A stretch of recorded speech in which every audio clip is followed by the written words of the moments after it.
Assalamualaikum warahmatullahi wabarakatuh. Waalaikumsalam warahmatullahi wabarakatuh. Selamat siang semuanya. Bagaimana kabarnya? Baik. Oke, mantap ya. Oke, hari ini kita akan mempelajari masih di mata kuliah teknologi formulasi sediaan padat atau solid. Bab kita hari ini yaitu tentang formulasi tablet. Siapa yang pengen bisa buat tablet? Semuanya ya? Sebelumnya sudah pernah buat tablet? Belum. Oke, hari ini diperhatikan baik-baik. Insya Allah semuanya bisa buat tablet ya.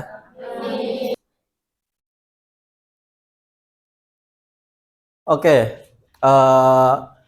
kita ketahui bahwa sebelum kita membuat tablet, sebelumnya itu kita juga sudah bahas di pertemuan sebelumnya bab tentang granulasi ya. Dari bab granulasi kemarin mungkin ada yang mau ditanyakan dulu? Belum ada? Sudah jelas semua ya? Oke, mantap. Ya, harapannya nanti setelah kalian sudah bisa menentukan bahan dan juga membuat granul melalui proses granulasi kemarin ya, yang ada 3 itu. Ada granulasi basah, ada granulasi kering, dan gempa langsung atau direct compression. Nah, harapannya setelah kita dapat menghasilkan granul yang baik, nanti kita cetak atau kita jadikan tablet. Jadi keren ya, kemarin kalian sudah bisa membuat granul, hari ini bisa membuat tablet. Besok berarti ya rata-rata pengen kerja di industri ya. Ya. Ya, sayang nanti kalau R&D industri isinya bukan kalian gitu ya.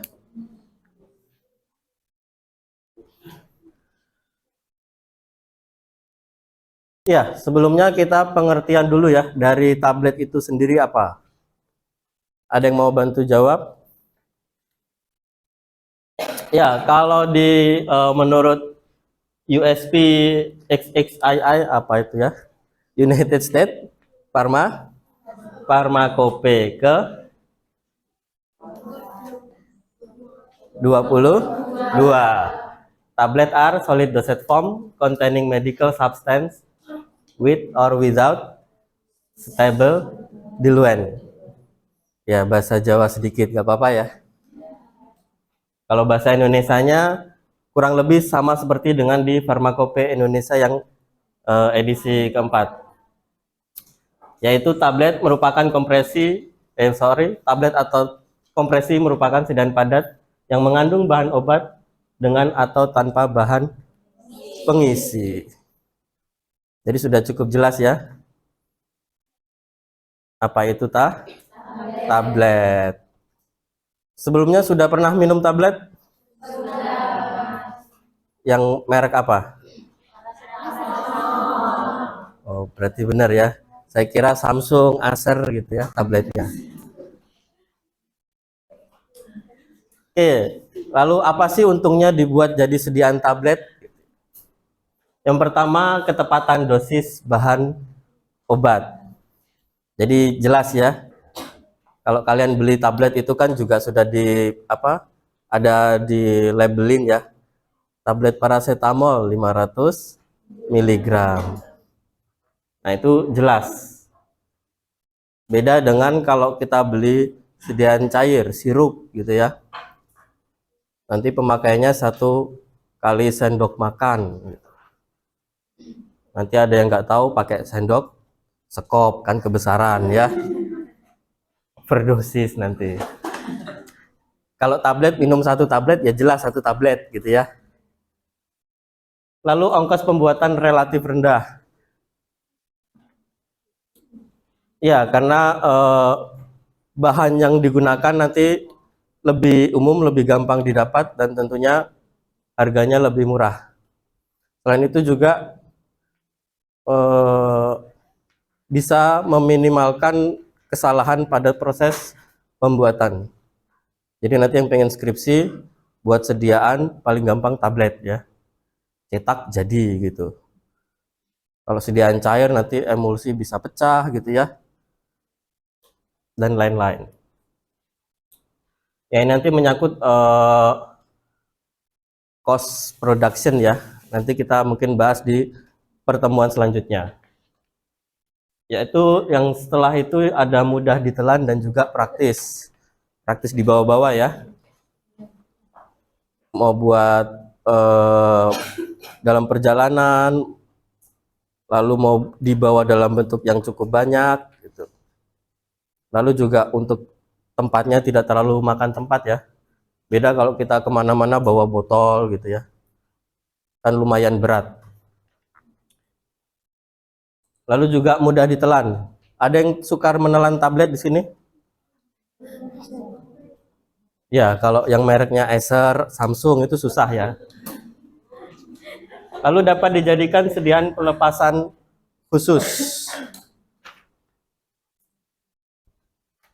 Ada yang tahu mungkin bisa dijadikan pelepasan khusus maksudnya seperti apa?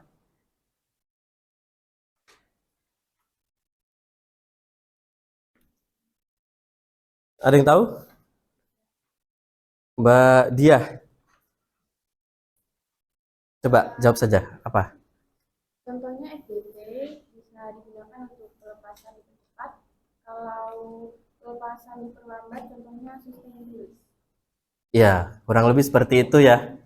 Jadi kita bisa men-setting sistem pelepasan dari sediaannya.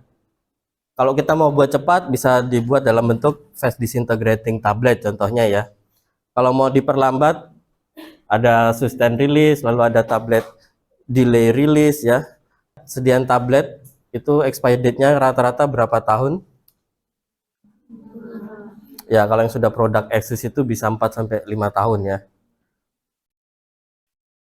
Lalu memungkinkan pemberian tanda pengenal produk. Kalau ini jelas ya. Ada yang tablet warnanya warna-warni gitu ya. Warnanya cantik, terang. Lalu juga ada yang dikasih logo ya. Logo universitas enggak ya. Nanti kalian mau buat tablet apapun, pakai warna apapun bisa ya. Yang suka pink nanti bisa dijadikan tablet pink gitu ya.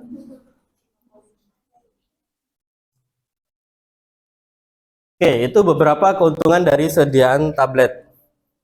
Tentunya tidak adil di dunia ini kalau ada keuntungan tidak ada kerugian ya, gitu ya. Ya, tetapi yang dosis kecil itu juga akan menimbulkan permasalahan karena homogenitas. Nah, ini nanti yang ditakutkan kalau proses mixingnya, pencampurannya, waktu granulasi itu tidak homogen, itu bisa menyebabkan lonjakan dosis yang besar ya. Proses pencetakan tablet, kita mengenal dua alat cetak atau dua mesin cetak. Yang pertama ada single punch, yang kedua ada multiple punch atau kita sebut rotary. Proses pembuatan tablet dengan single punch. Kalau yang multiple punch berarti punch-nya ada banyak gitu ya. Ya, kalau di industri kebanyakan nanti pakainya yang multiple punch.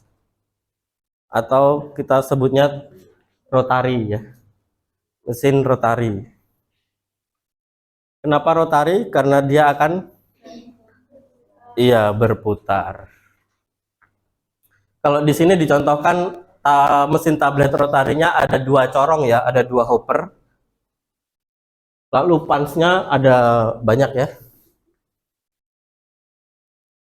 Kalau saya dulu paling sering itu pakai yang 38 punch.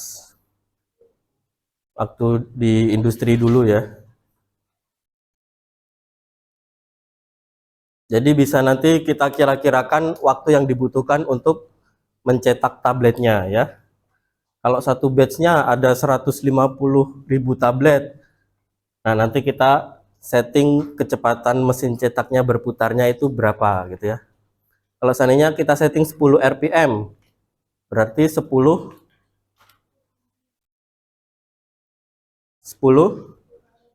radian per menit, atau 1 menitnya 10 putaran. Kalau ada 38 punch, berarti 1 menitnya ada 38 punch dikali 10 gitu ya. 380.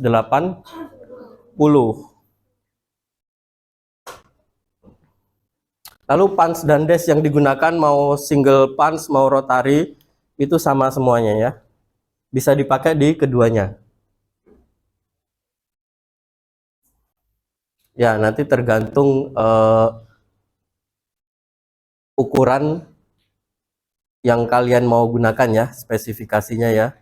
Mau yang dice diameter berapa, punch yang nanti bentuknya cekung atau cembung gitu ya, atau datar, atau yang ada tanda pengenalnya, ada garis melintangnya gitu ya. Ya, ini kurang lebih animasinya ya. Nah, ini dinamakan ruang cetak ya. Lalu ini feeder itu apa? Kayak feed shoe tapi tugasnya untuk mengalirkan dari hopper ke ruang cetak. Nah, lalu bagaimana punch dan dash punch atas dan punch bawah bisa naik dan turun? Dikasih ya mesin namanya roll compression.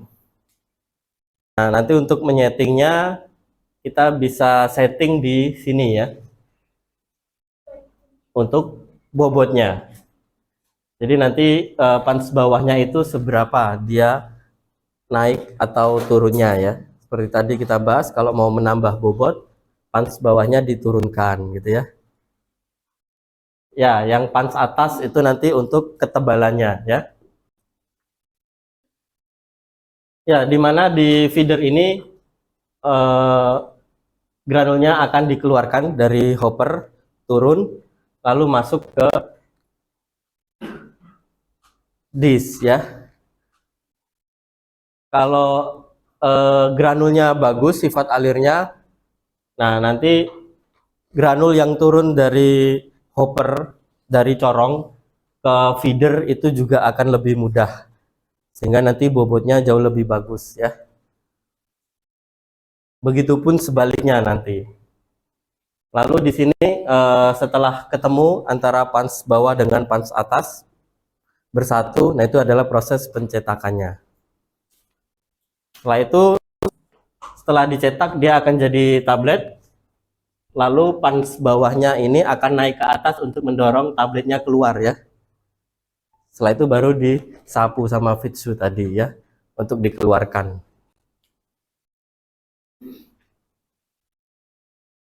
Ada yang mau ditanyakan?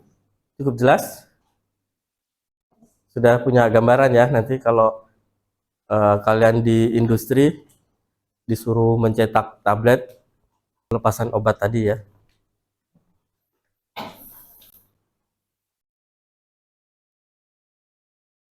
Nah, lalu kalau kalian mau cari tahu eksipien apa saja yang bisa atau biasa digunakan untuk membuat sediaan tablet, nanti bisa cek di pertama ada di Pharmacopeia, terus ada di FDA Inactive Ingredient Guide, lalu ada di Handbook of Pharmaceutical Excipient. Ini yang paling sering banyak digunakan ya. Di industri juga kami dulu pakai ini. Terus biasanya untuk anak-anak yang skripsi sediaan tablet, sediaan padat, biasanya juga pakai dari Handbook Pharmaceutical of Excipient ini ya. Sudah punya semua? Belum punya? Oke, nggak perlu punya ya. Karena nanti bisa baca di perpustakaan ya. Ada banyak di situ, edisi ke-6, 7 dari Rowe dan kawan-kawan ya. Atau nanti saya bisa share untuk ya e-booknya ya, dalam bentuk PDF ya. Oke, mungkin nanti ketua kelasnya bisa mengingatkan saya ya, nanti saya share. Ya, lalu ada banyak lagi Dan yang pasti ada satu yang belum dimasukkan di sini, yang paling sering kita gunakan atau kitab kita sebagai orang teknologi formulasi, yaitu apa? Farmakope ya. Tentunya nanti bisa pakai yang paling terbaru ya. Kalau belum ada yang terbaru, berarti masih edisi yang ke-6. Ya setidaknya kita pakai yang edisi ke-6 atau ke-5 lah ya. Jangan yang pakai 4.3 lagi.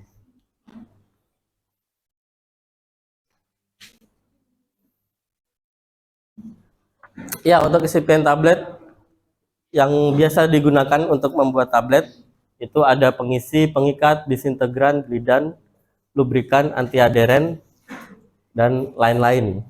Lalu ada khusus untuk bahan pembawa cetak langsung atau direct compression. Nah, direct compression itu biasanya digunakan untuk mencetak sediaan FDT, Fast Disintegrating Tablet.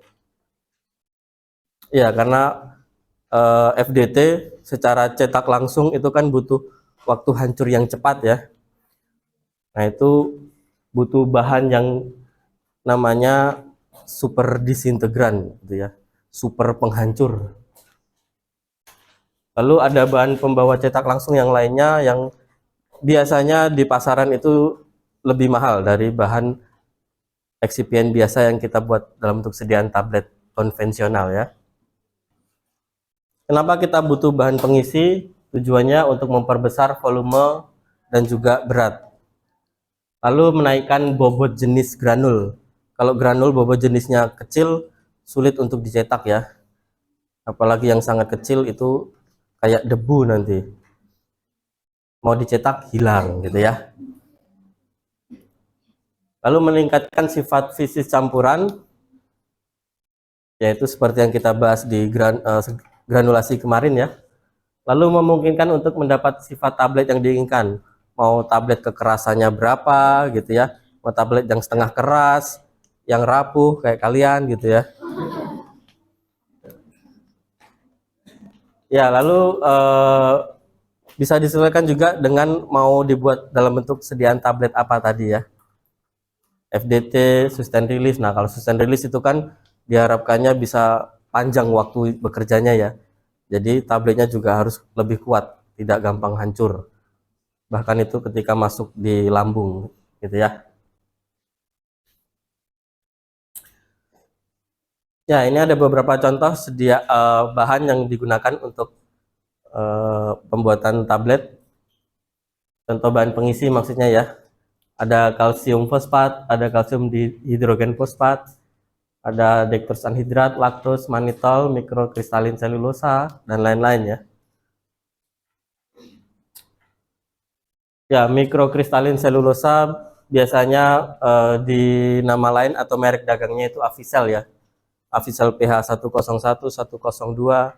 Semakin besar angka pH-nya, semakin besar juga ukuran partikelnya ya.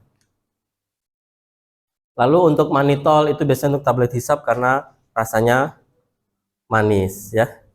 Jadi mau buat sediaan tablet yang hancur di mulut, tablet hisap, tablet kunyah, nah itu bisa pakai manitol nanti ya.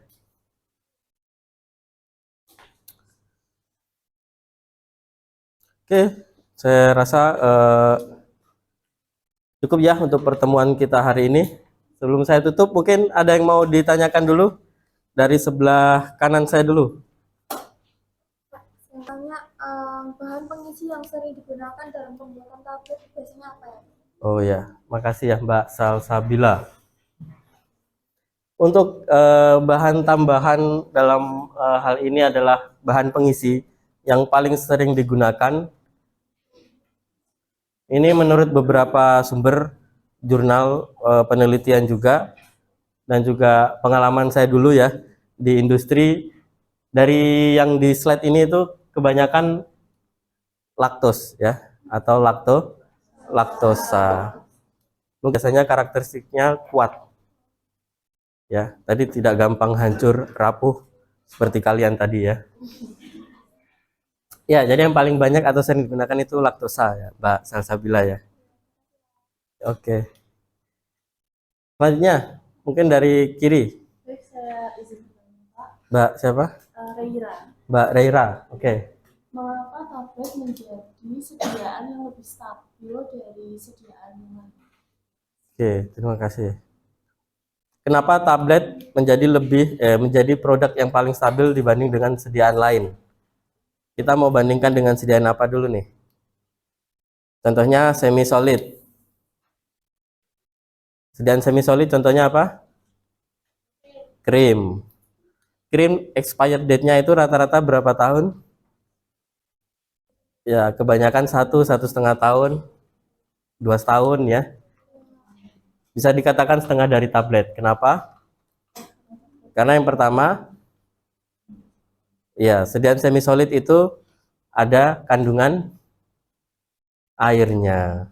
Dia untuk proses reaksi kimia yang bisa menyebabkan sediaan kita rusak. Selain itu juga bisa digunakan untuk pertumbuhan jamur, bakteri. Kalau tablet kan tidak ada, karena kemarin kita granulasi padat, kering, kempal langsung, tidak ada airnya ya. Kalau granulasi basah kemarin ada airnya, tapi di prosesnya kita keringkan ya kemarin ya, sehingga granulnya kering. Jadi itu alasannya kenapa sediaan tablet lebih stabil dibanding sediaan yang lain ya. Apalagi dibanding dengan sediaan sirup gitu ya, atau yang berair. Bahkan antibiotik saja menolak gitu ya. Oke, saya rasa saya cukupkan untuk pertemuan kita hari ini ya. Insya Allah kita lanjutkan lagi di pertemuan selanjutnya. Nanti bisa dicari jurnal penelitian ya. Nanti coba searching keywordnya jurnal formulasi tablet apa gitu ya, terserah kalian. Nanti di situ pasti ada formulanya ya. Terus ada metode pembuatannya, ada granulasinya ya. Nah, itu nanti untuk melatih kalian menentukan eksipien atau bahan tambahan tadi ya. Nanti kita akan bahas di pertemuan selanjutnya ya. Oke, terima kasih untuk partisipasinya. Semoga bermanfaat ya. Oke, selamat siang semuanya. Assalamualaikum warahmatullahi wabarakatuh. Waalaikumsalam.